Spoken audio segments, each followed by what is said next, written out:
join the 11-country regional trading bloc, the CPTPP. Beijing has been signaling its interest in the bloc for months. The CPTPP was originally set up to counter China's trade dominance in the region. The U.S. withdrew from the group in 2017 under Donald Trump, though it's possible Joe Biden will reapply for entry. In the meantime, it might be difficult for China to join. It would have to agree to stop subsidizing its mammoth state-owned companies, and it will have to agree to greater governance by international courts. You're listening to the World News from the BBC.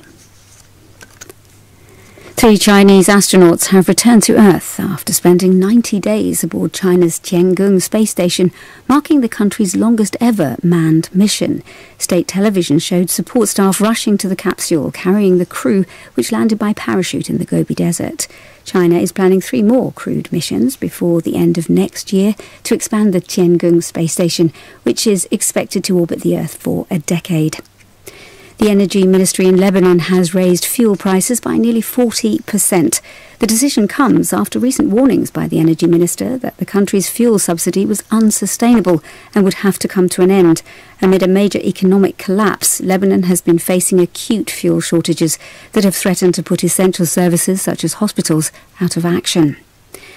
The President of Brazil, Jair Bolsonaro, says he will address the United Nations General Assembly next week despite not having been vaccinated. The New York authorities say all those attending must show proof of vaccination, but the UN Secretary-General, Antonio Guterres, says he can't impose the requirement on heads of state. Mr. Bolsonaro made the comments in a video posted on social media.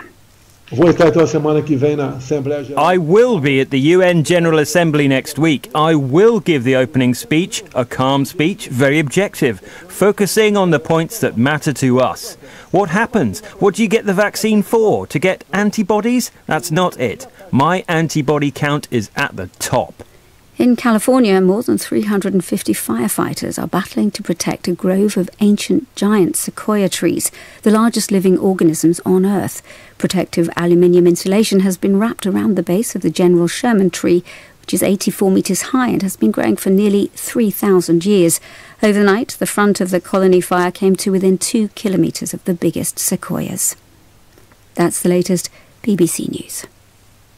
天天在一起 天天用心听，听见台北的声音 ，FM 93.1，幸福永远属于你。公民总主笔，方恩格时间。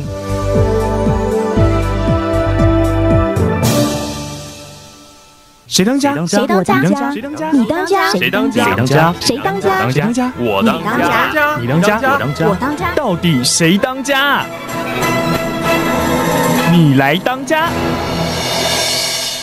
Welcome to Residence Messenger on Taipei Broadcasting Station. I'm your host, Ross Darrell-Feingold.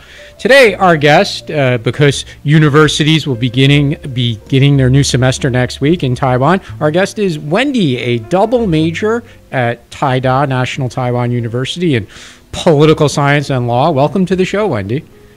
Thank you, Ross. Thanks for having me here. Now, I'll get right into it because when I came to Taiwan a long, long time ago, and start to learn about the education system, the first thing they tell foreigners like me is it's really difficult to get into university. And then the second thing they tell us is anyone who goes to Taida, to NTU, is just super intelligent, and you basically should worship them as a real genius because only the best of the best get into Taida. So are both of those things still true?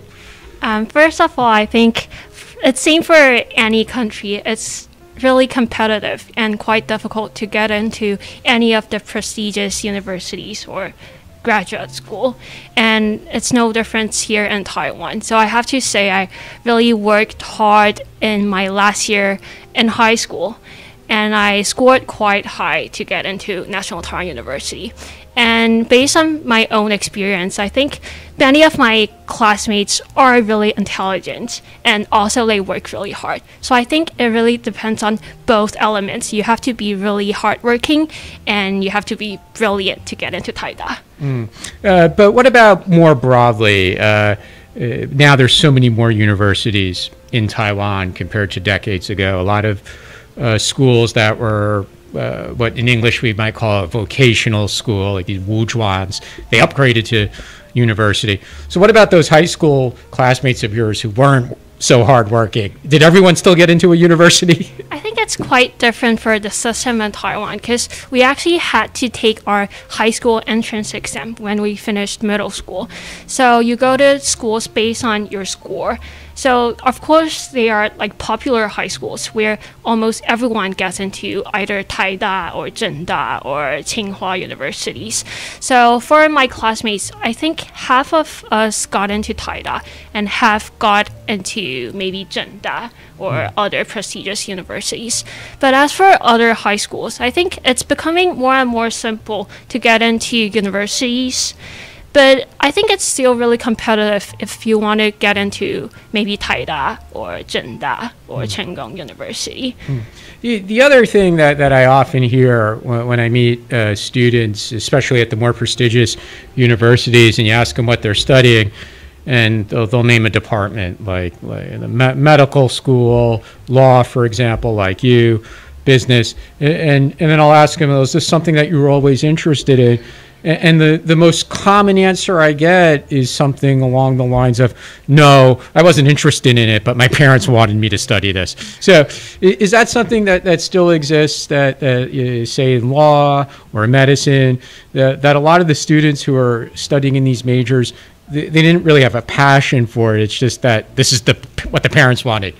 I think it's still quite common because I'd say half of my classmates depends on which department they want to go to out of their free will.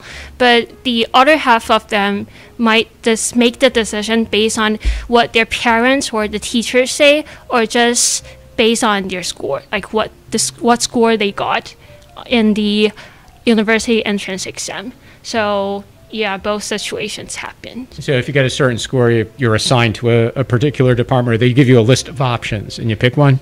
You can list out all the options you have on your own, because obviously some departments, they require higher grades, while some don't. So you really have to make the decision based on your score on your own.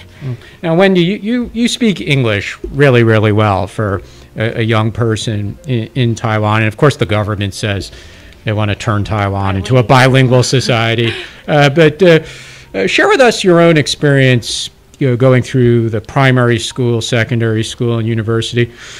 How would you describe the English language education that you received during the day? Putting aside bushibans or private tutors, but as far as what kind of English instruction you received in primary school, secondary school, was it good enough? To be honest, when I was in elementary school, I think I only had English. I started English class maybe in my 3rd grade, so it's quite late compared to some of the countries nearby. Take Korea or Singapore, for example. So I think, and I also had really limited time to speak in English class, which I think isn't a good thing. And for myself, I think I got my English ability based on the English movies, English songs, and the English TV series, because I'm quite obsessed with the Western culture. So I can never get enough of the Western movies and Western songs. So, but to be honest, I think for our generation or even the younger generation, they're quite lucky compared to maybe my parents' generations, because due to the rapidly development of technology, we can have the access to English more easily. For example, people can watch YouTube, watch Netflix, or even listen to podcasts anywhere, anytime. So you can really build the English environment for yourself. And I think everyone should just seize every opportunity to do so. What about among your classmates currently, though, whether in political science or law?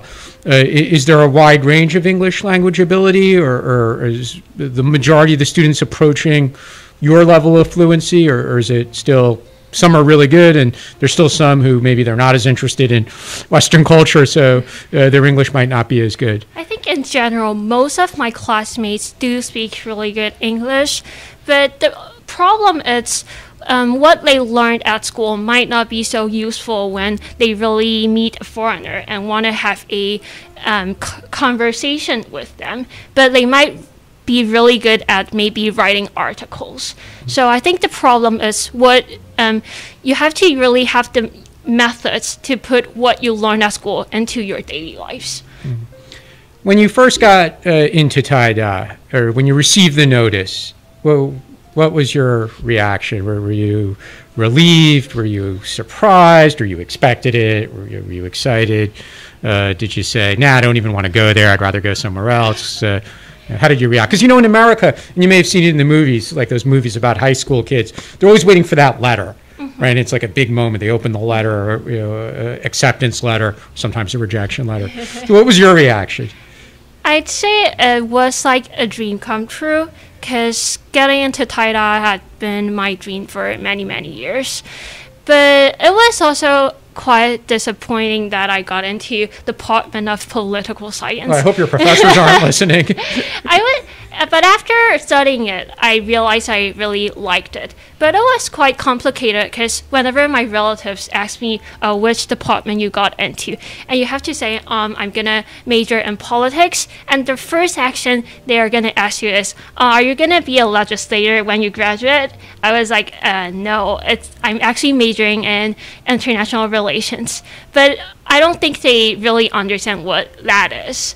So that's a major problem. It doesn't matter what people study in university. There are always companies that are going to hire and train young people regardless of what their major was. Yeah, that's true. You're not going to have no future just because I'm trying to make you feel better. But after maybe in my sophomore year, I decided to double major in law. So I started preparing for the double major exam. Another exam. Yeah, this is like the education system in Taiwan, like endless exams and scores and testings.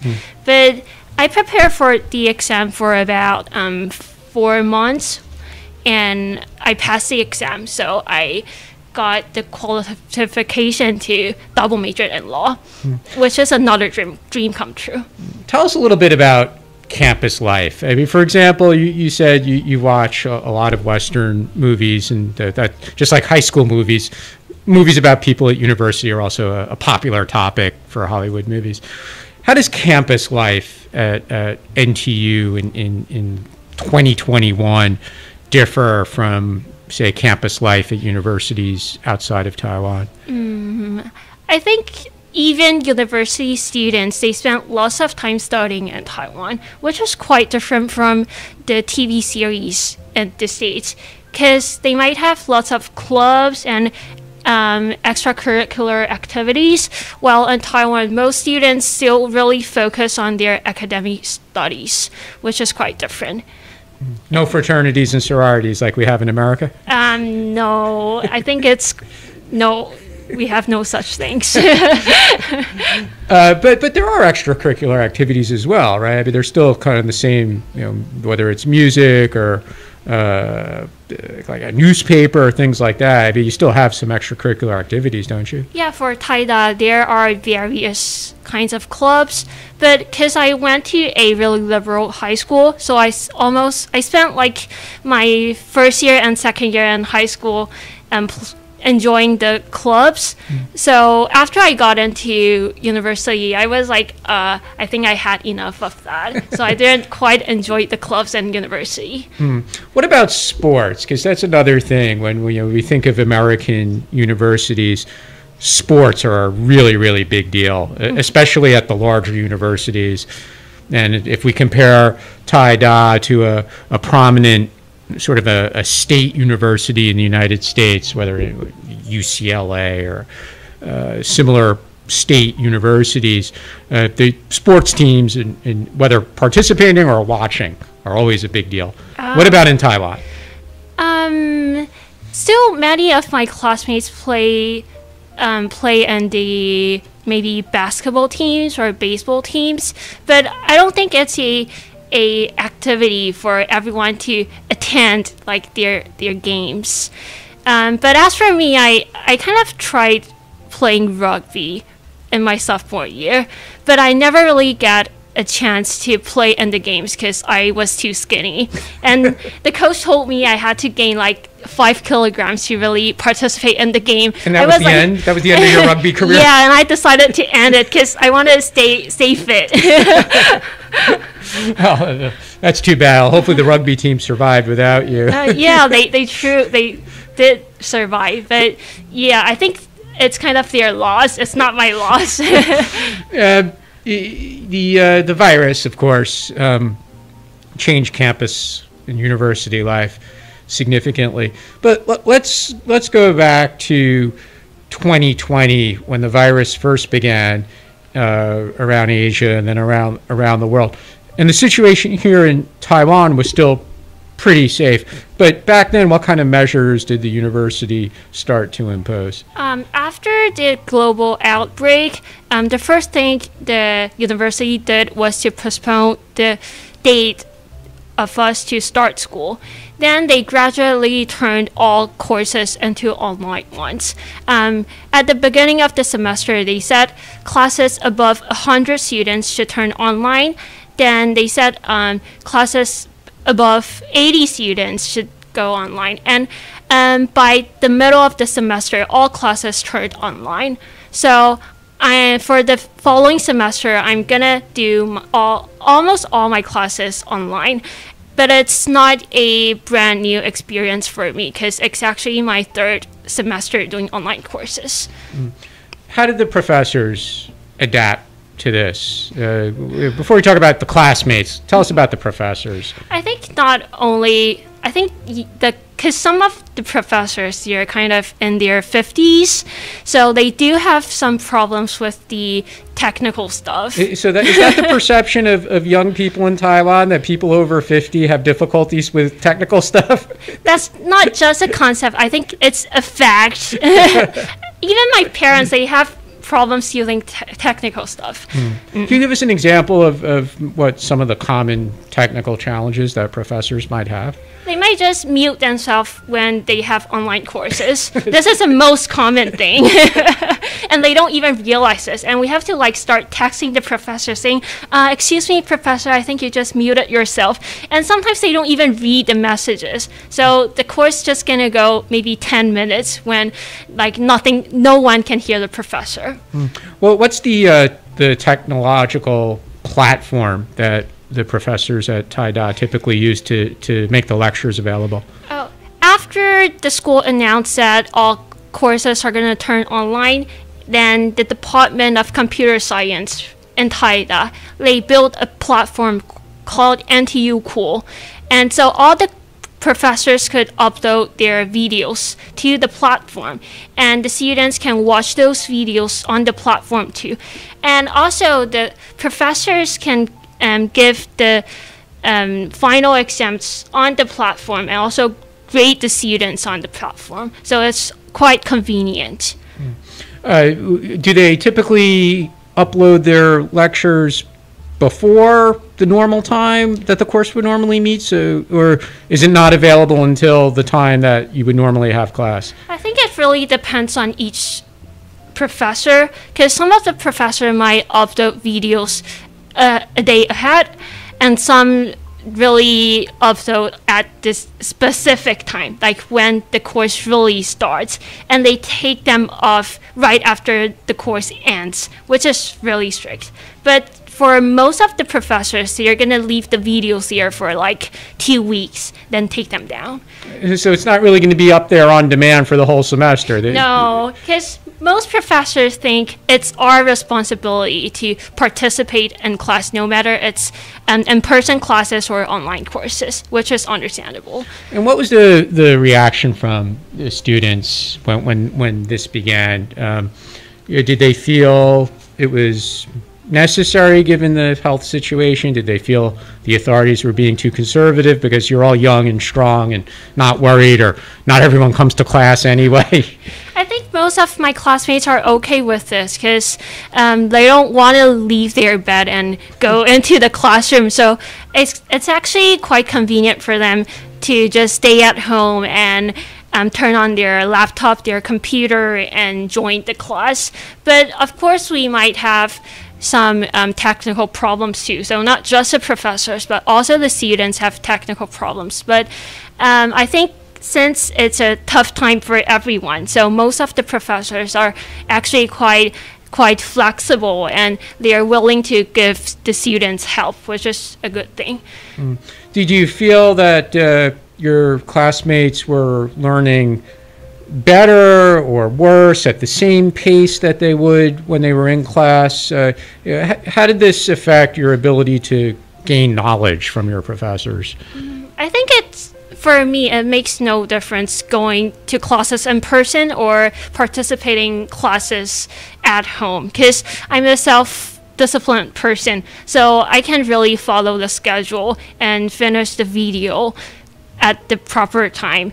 But for some of my classmates, some of them told me like 2 weeks before the final exam and saying, I have maybe 5 videos unfinished. So I think it really depends on whether you're a self-disciplined person. And if you are, then you'll have no difficulties learning things even if the classes are online. Did anything funny happen during, you were always seeing these news stories about people in business meetings or attending some other event and during this era of everything moving online, and somebody walks by without their clothes on, or a child comes running by. Anything like that happened when you were watching a professor give a lecture? There was once, and maybe after 40 minutes after the class started, then the professor suddenly said, everyone turn on your camera. I have to make sure that you're actually participating in class.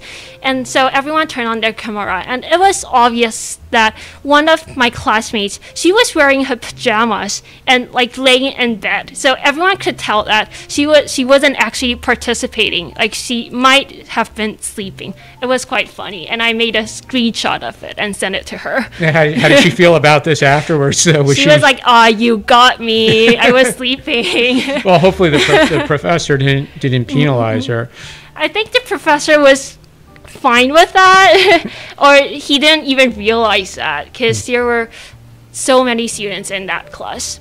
Well, what about major events that may have been canceled, campus events like, for example, in the news this week, I saw a story about one of the departments at NTU had its kind of semester opening, but it was online, right? It wasn't in person. And obviously commencement ceremonies.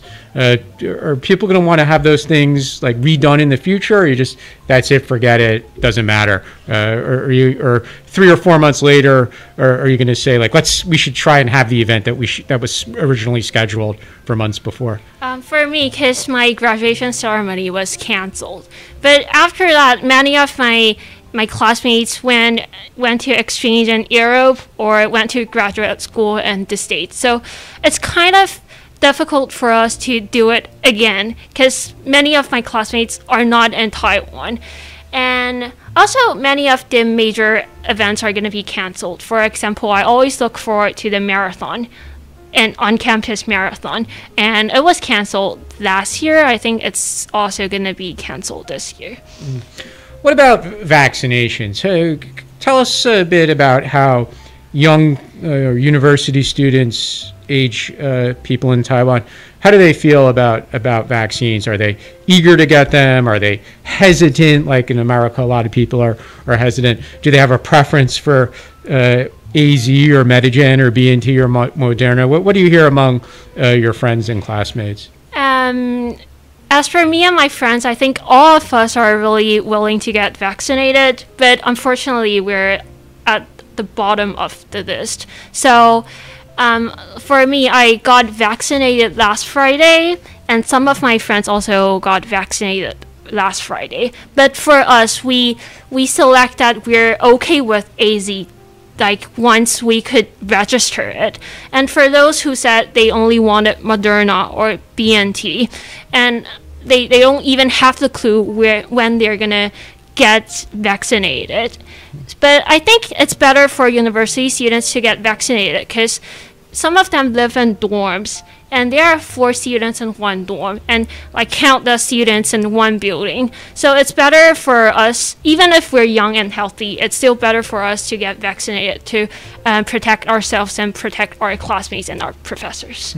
Do you anticipate that the school would actually, once things begin to open up, they actually impose a requirement that only vaccinated people could enter the campus? Because in America, that's becoming quite common now, that people would have to show their vaccine passport, something on their phone, for example, just to enter the campus. Do you anticipate that something like that would occur in Taiwan? I think you shouldn't ban students from entering the campus because it's their school. But as for tourists or the residents in Da'an district, Keep them out? Keep them out.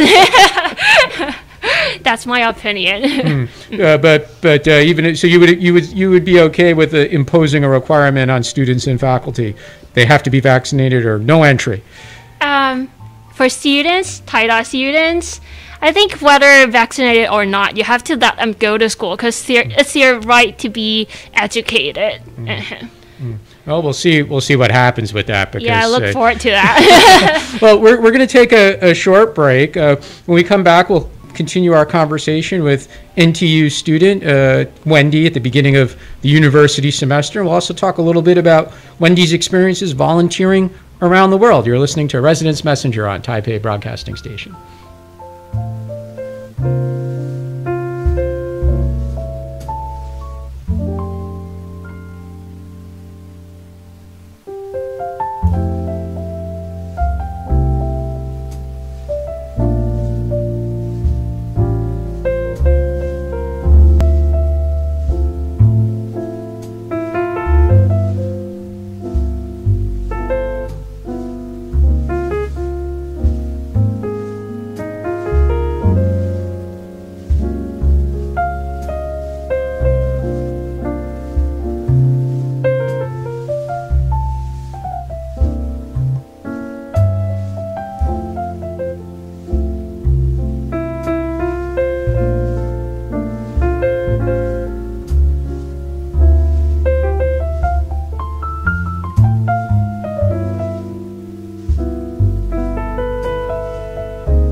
如有长照服务需求、长照特别扣除额问题，请拨打1966长照专线，5分钟内通话免付费。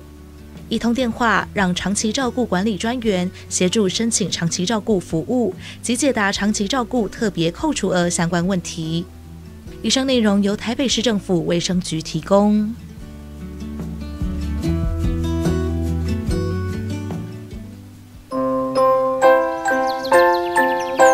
爸爸应酬不开车，黄色嘟嘟安全多，应酬喝酒不过量，安全回家最上道。爸爸要平安回家哦。喝酒不开车，开车不喝酒哦。让我们一起尊重生命，拥抱亲情。亲爱的朋友，您还在吸烟吗？快拿着健保卡到戒烟门诊，或拨打戒烟专线0800636363。提醒您，最近兴起的电子烟、加热烟，因为没有浓浓的烟臭味，就被认为无害。其实已经证实，新兴烟品都有二手烟及三手烟的危害，甚至还有爆炸的风险。我是义工蔡依林，所有烟品都 get out。我拒烟，我骄傲。教育部提醒大家，开学防疫不松懈，请家长每日量孩子体温，如有发烧请就医，并在家休息。上课时要全程佩戴口罩，采固定座位、固定成员。使用空调时保持通风良好。用餐时采个人套餐，使用隔板或维持社交距离，不并桌、不交谈。校园防疫不松懈，安心学习有保障。以上广告由教育部提供。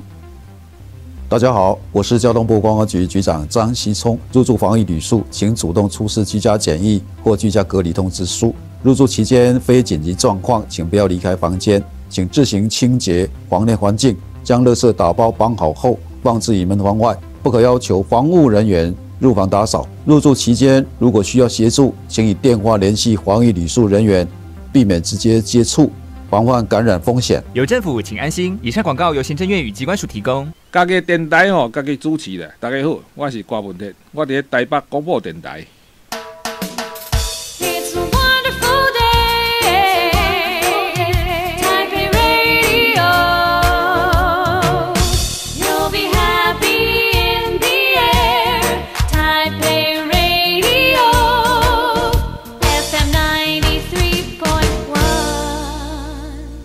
谁当家？谁当家？谁当家？你当家？谁当家？谁当家？谁当家？我当家。你当家？我当家。我当家。到底谁当家？你来当家。 Welcome back to Residence Messenger. Our guest today, in honor of the opening of university semester here in Taiwan, is a National Taiwan University student, Wendy, from Political Science and Law Department. Wendy, you were telling us how hardworking most of your classmates are, including yourself, and you still find time to participate in some extracurricular activities, but you've also done some volunteering, both here in Taiwan as well as in Sri Lanka and Nepal. First, tell us what your motivations are for doing these kinds of activities. I think different stage I have different motivations. From at the very beginning, I chose to go volunteering because I felt like I wanted to help someone.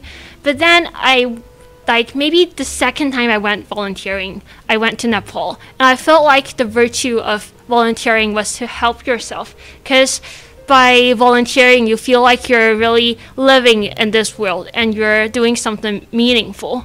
But as for last time I went volunteering, I went to Hualien in Taiwan. I felt like volunteering was actually like living a certain kind of lifestyle which you've never had before and you might never have in the future.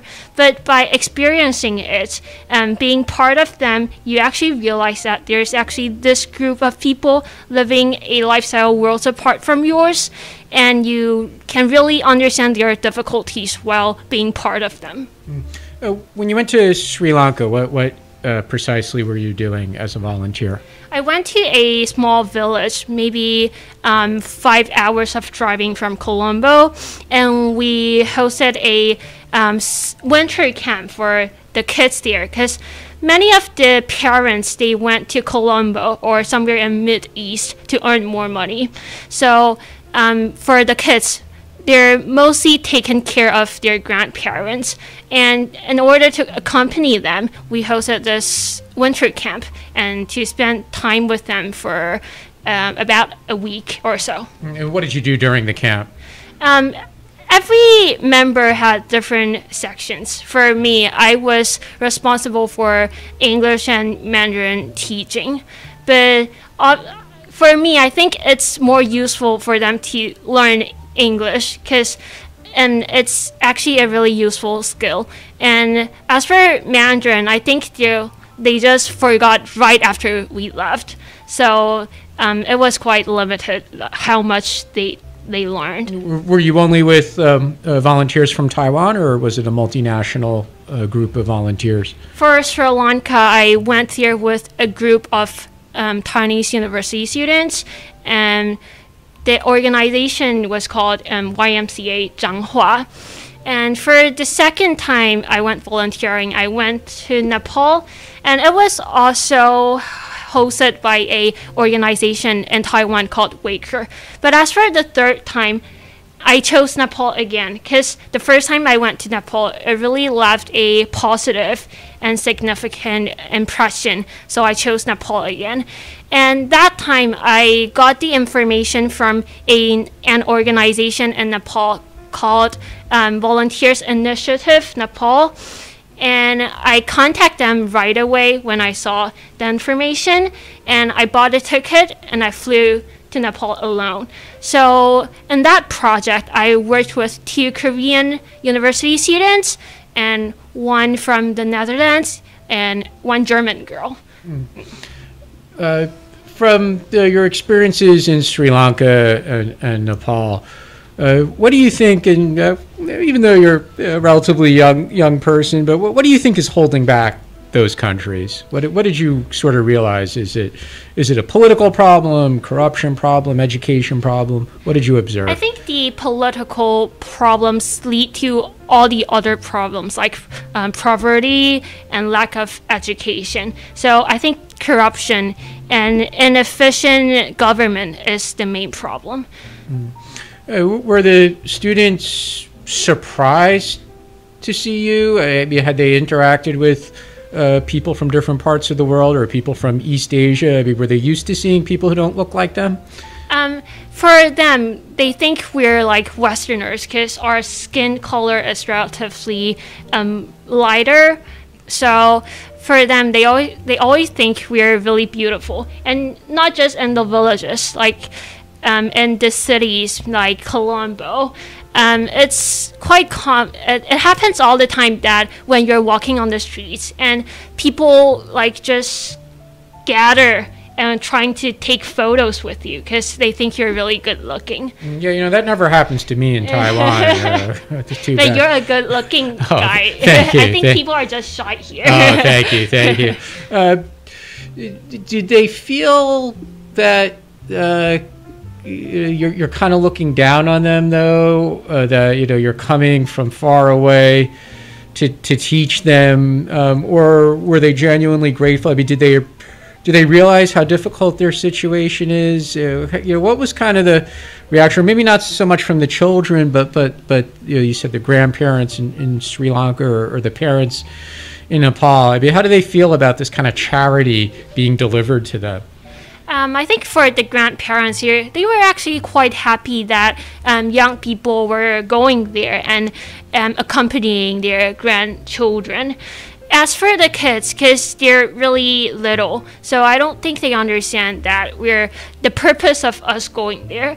And as for looking down on them, I think it's part of the work that we have to do. No, it's like you have to really be part of them and not make them feel like we're someone special. Because by being part of them, they think instead of helping them, they think you're just accompanying them. And that's the whole virtue of doing volunteering jobs. When you visited these countries, did you have any free time to yourself? Were you able to, before or after the volunteering part was done, were you able to kind of be a tourist or a backpacker and do what young tourists would usually do?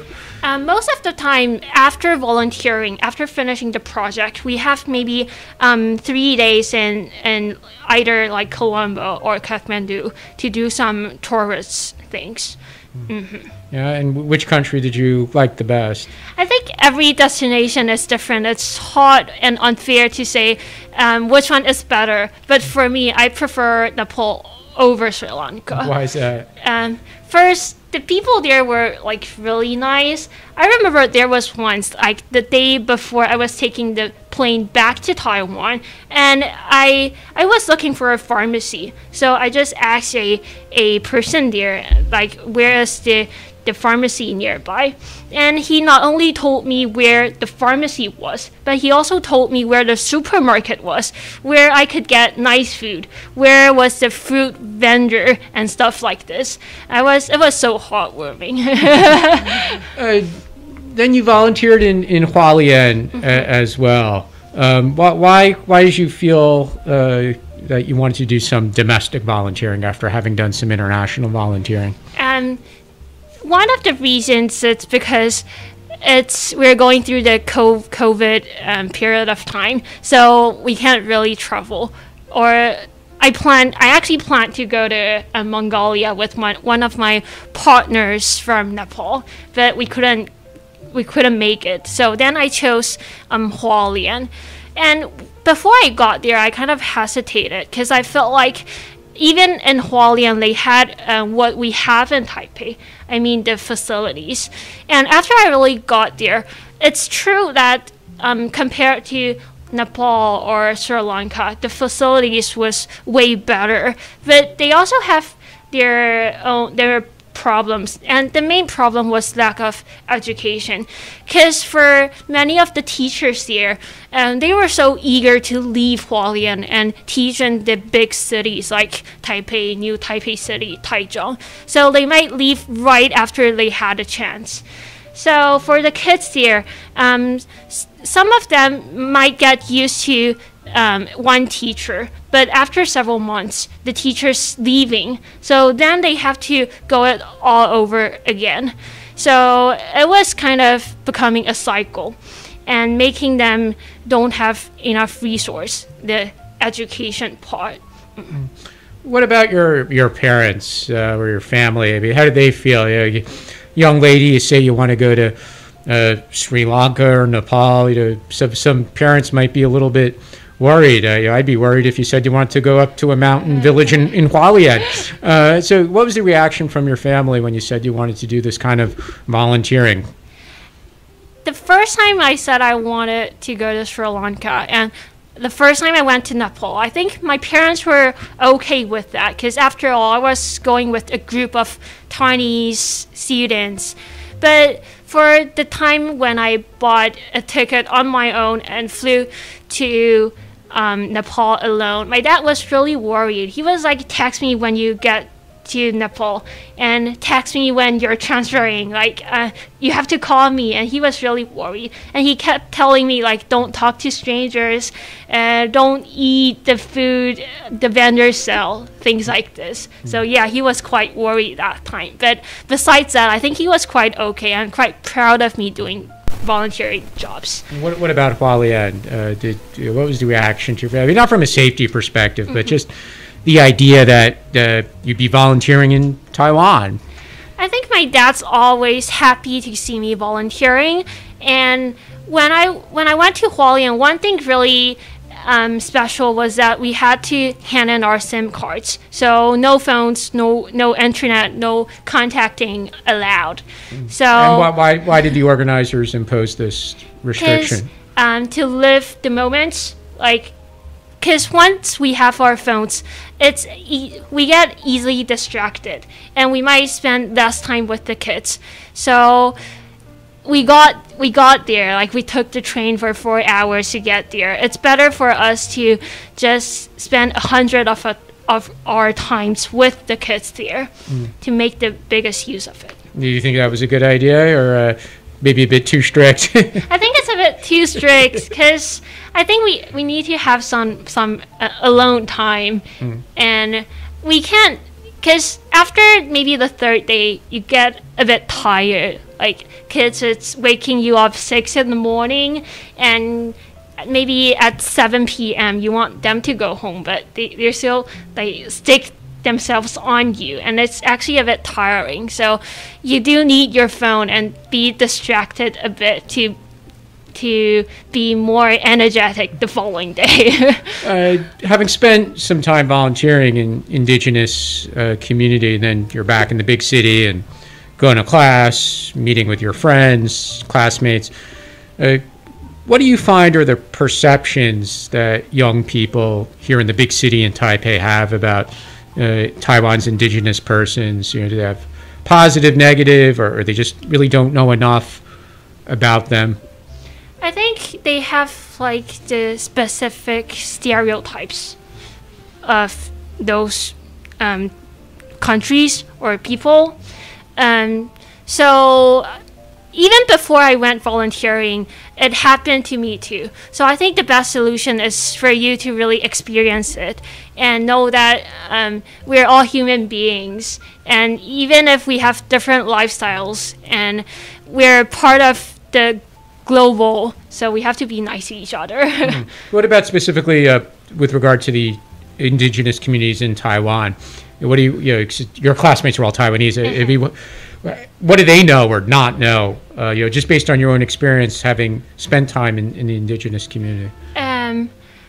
I think they kind of don't understand why we have to volunteer in either Hualien, or some of my friends went volunteer in Taiwan, because they felt like Taiwan is relatively wealthy, so they don't understand why we have to do this domestically. But I had to explain the reasons to them again, because they don't have enough education resource. And as a young person living in a modern city, it's your job to bring what you have to them. Mm. You're going to graduate soon, and you're probably going to work and maybe go to graduate school. What kind of planning do you see among your classmates? For example, everybody wants to go to graduate school, or they all want to go overseas and work. In recent years, for example, before the COVID, a lot of young people in Taiwan were doing these working holidays in places like Australia or in Europe. Among your friends and classmates, what's kind of the most common post-graduation plan you hear for people who are around 22, 23? Most of my classmates are planning to go to graduate school, but some of them apply to graduate schools right after university, while some of them don't. They chose to work for several years. But I think going to graduate school has become a common thing. And most of my classmates do have plans to study abroad, so they apply to graduate schools either in the States or in Europe. And as for law department, it's quite different, because we spent 4 years studying law. So most of my classmates are preparing for the bar exam, and they might go to graduate school or have other plans after they pass the bar. Mm. And how difficult is that bar exam that you're preparing for? It's really difficult. I have a box of textbooks, which I have to finish studying them before I take the bar exam. And what's the pass rate? 5%. 5%. Like 5 to 7%. Well, we'd like to wish you good luck on that. Oh, thank you. I wish myself good luck too. But we're almost out of time, and thank you for your insights into the sort of university students' perspective, especially with regard to online studying and COVID. Any final thought you'd like to share with us about university students in Taiwan and what's most on their mind? Knowledge is power. Just spend more time studying and stay strong, stay healthy, and get vaccinated if you have a chance to do it. Okay, well, wise words from a young student. I hope your professors and other officials at TaiDa are listening, because they should be very proud of you. Thank you. Thanks for coming on the show, Wendy. Thank you, Ross. You've been listening to Residence Messenger on Taipei Broadcasting Station. Have a great weekend.